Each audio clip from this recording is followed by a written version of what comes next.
Yes, Edith, my aunt was a little hungry. Do you think you can find something to serve? Yeah, it might take me a minute, though. That police detective is searching through everything in the kitchen. The cabinets, the refrigerator, everywhere. I'll do what I can. The kitchen? I wonder what he's searching in there for. Maybe he's hungry, too. You should have paid better attention to the label. Oh, I'm sorry, honey. It was an accident. Maybe I should see a doctor. Yeah, a doctor. Yeah, I don't know what he could do. Oh, hello again, everybody. Hello. What's wrong, Roy? You're looking a little green around the gills. Well, Justine, still have one of my splitting headaches, so me and Connie decided to go to a Allegra's medicine cabinet to look for some aspirin. Stupid me swallowed some big orange pills without looking at the label. It wasn't aspirin? Well, no. I didn't see any aspirin, but I saw this vial of big orange pills that looked like the prescription strength Motrin Roy keeps at home for his headaches. Stupid me gave them to him without reading on the label that they were Premarin instead. Premarin? What's Premarin? Double strength estrogen.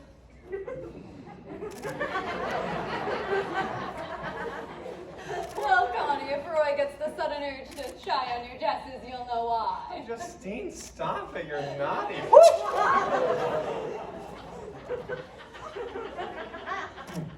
Roy, dear, why don't you sit down? Yeah, I'll sit down. Connie, Edith is bringing in some snacks if you'd like to join us. Oh, good. Maybe having something on Roy's stomach will absorb the, It's quite comfortable. It's hot. Oh, it's really hot here. It's really hot. Trust me, it will pass. Okay. Is that any better? I can't breathe. What would you rather do, breathe or bleed? What happened, Tony? Miss Vickers poked me in the nose. Oh, that means no thing about you. You like scratch her eyes out. I'm sorry.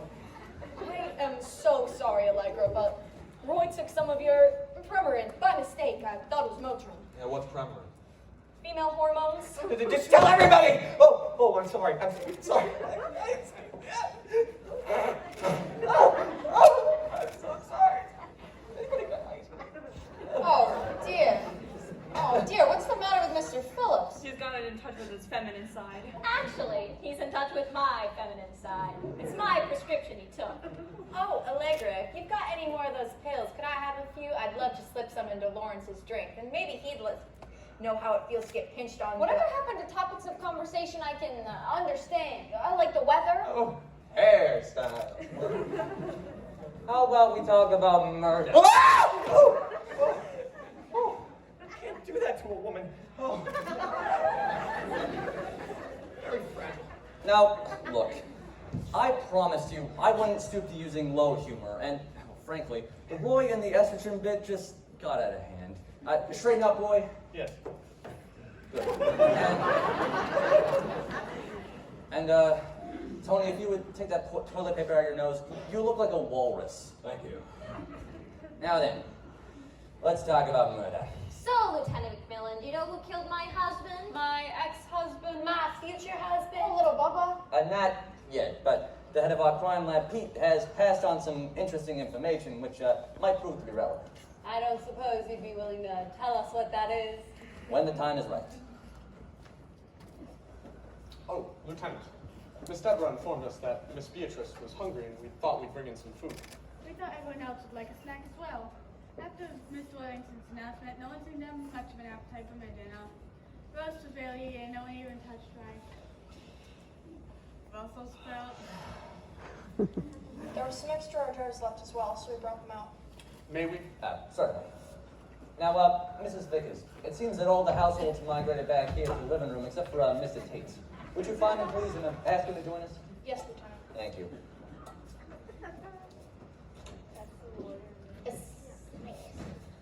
Please, help yourselves. You wanted to see me, Lieutenant? I do. Please, come in. And staff, if you remain as well. Lieutenant McMillan, as you can tell, I don't quite feel all that well. I got that. You ain't no doubt. Watch it. If you wouldn't mind, I'd like to get questioned first and get this over with. That's fine, Mr. Phillips, but I'm not going to be questioned. They are. Now, look, I originally intended to have each of the suspects questioned individually, but my call to Pete at the crime lab furnished an important clue that I had to follow up on. In order to conclude this play at a decent hour, which I'm sure you would all appreciate, we're going to speed things up a bit. Can we raise the house lights? Now, I'm going to allow each of you the opportunity to question or accuse the suspect who you believe to be the murderer. Keep in mind that the murderer will no doubt lie to protect him or herself. So if you have any questions for any of the suspects or comments, then please feel free to stand up and I'll call on you in turn. Yes, you there in the green. Edith, what were you doing with Tony?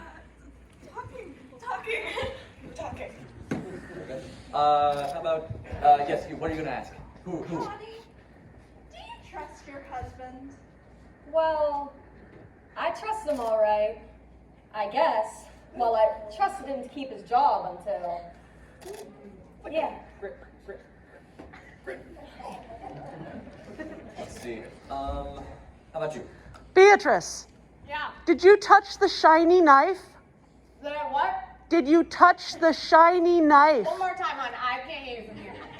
Did you touch the shiny knife? The shiny knife? Yes. Which one? The Which knife. one, hon? I got some upstairs. Do you want some? Don't tell I know. Don't tell her. Is that what she's asking me? Sure, yeah. Let's see. How about you in the white there? Who do you want to ask? Roy, what did you like about working for Edward? Oh boy. Well, you know, Edward, okay. Think of a ball. Edward's the ball. The ball has rough edges. Edward had rough edges. He kind of smelled bad. He smelled really bad. He should have worn deodorant. Anyway, Edward was the ball. You know what? He paid good. I'll leave it at that. It's probably better to leave it that way. Let's see. Yes, you in the orange. I have a question for Tony. Tony, have you always been a fan of Mr. Worthington's cigars?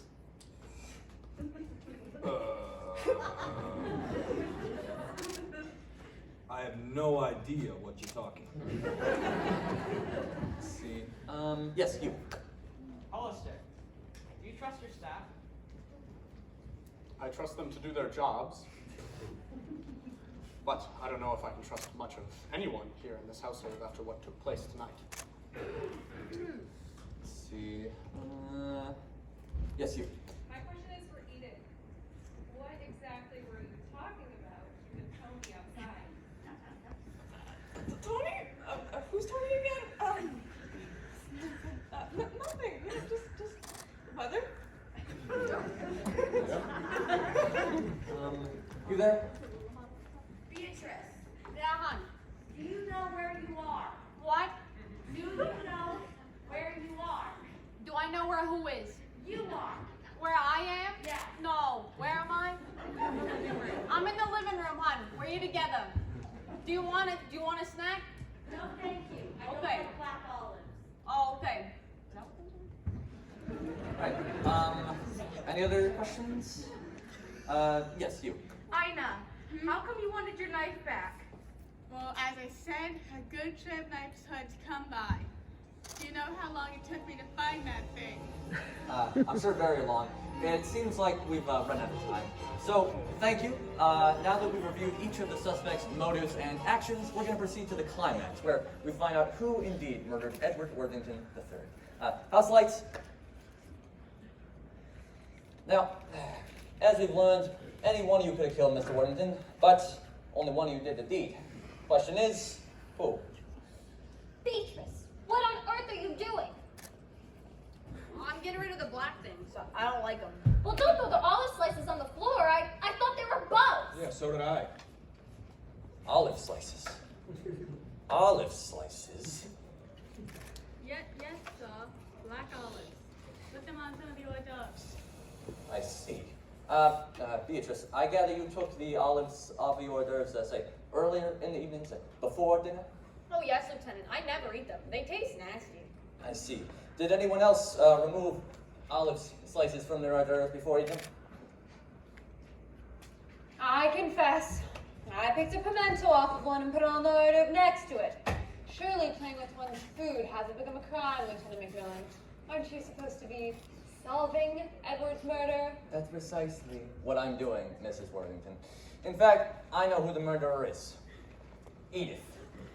You stated earlier that you wiped off the cake knife with a dish towel after it had been cleaned in the dishwasher. Am I correct? Yes, sir. And you also stated that no one else touched it until Mr. and Mrs. Worthington?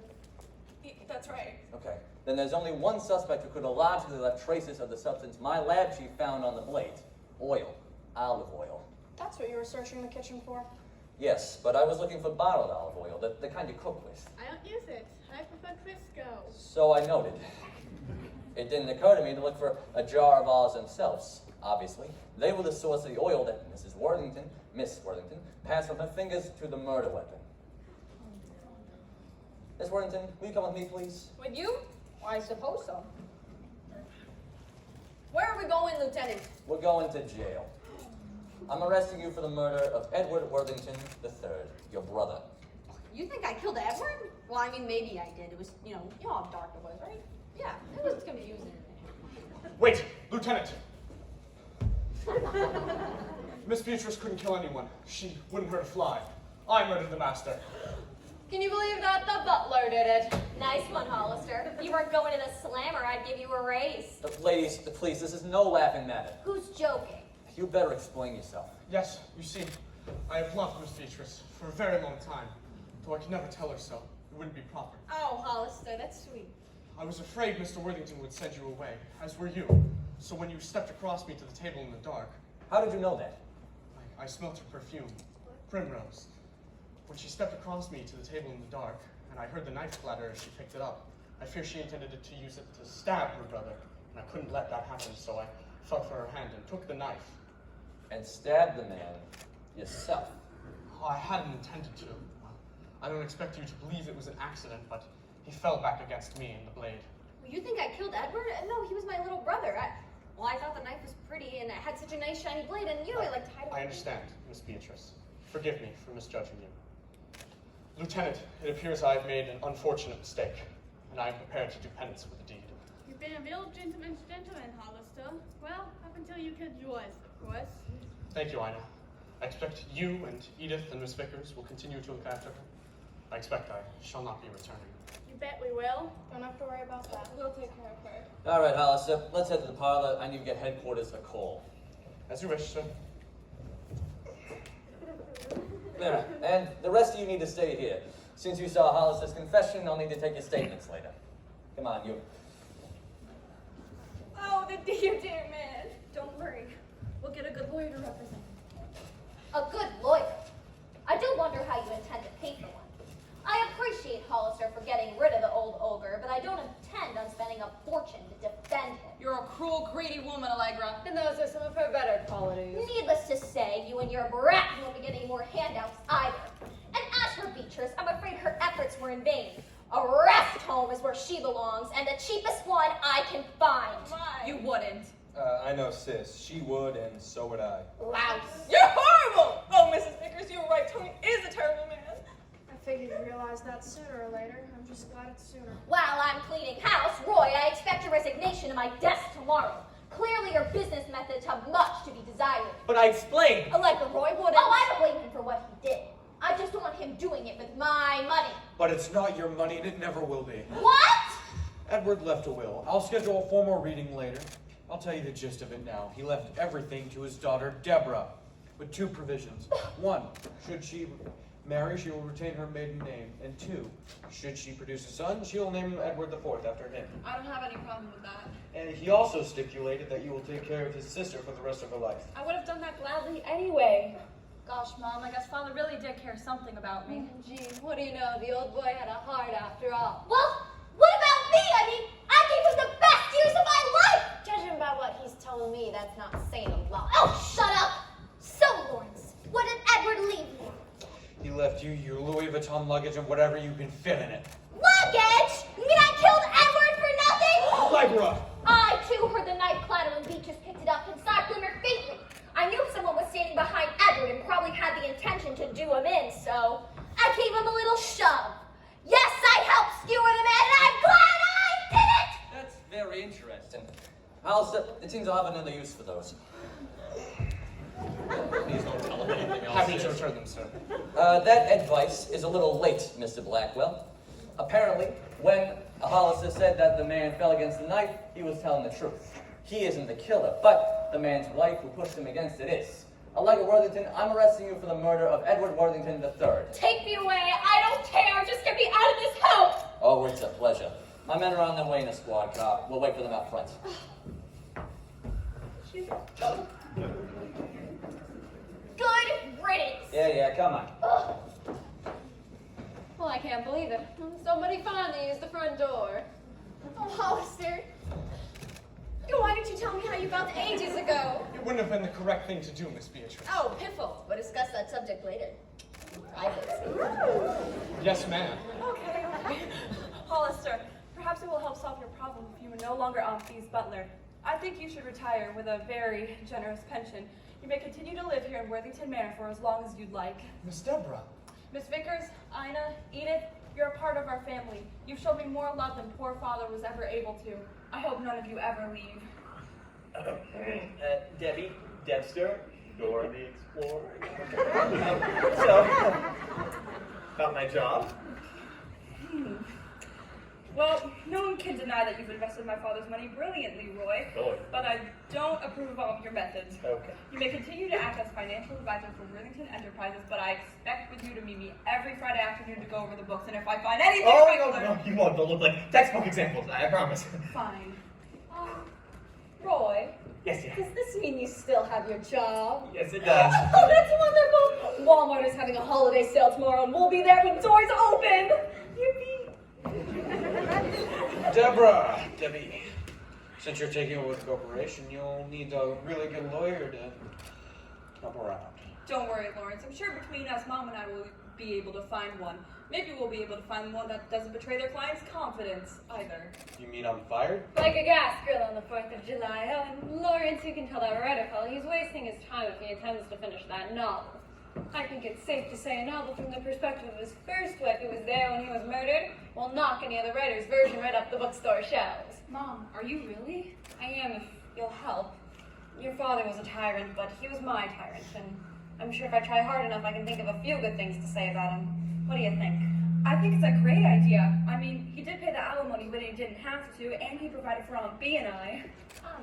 You know, if you need somebody to take up shorthand and type it up, I'm a darn good secretary. Ugh, why not? You were taking away from Edward, not. You were taking Edward away from Allegra, not me. You asked me, you gave her a taste of her own medicine. Oh, thanks ever so much. To be honest, I'm kind of excited to be working for women for a change. Maybe I won't get bruised so much.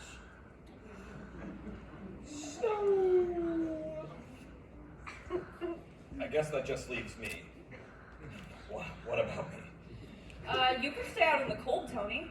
Edith summed you up perfectly. You're a terrible man. If I see you here after tonight, I'll stick dogs on you. You don't have dogs. Then I'll buy some.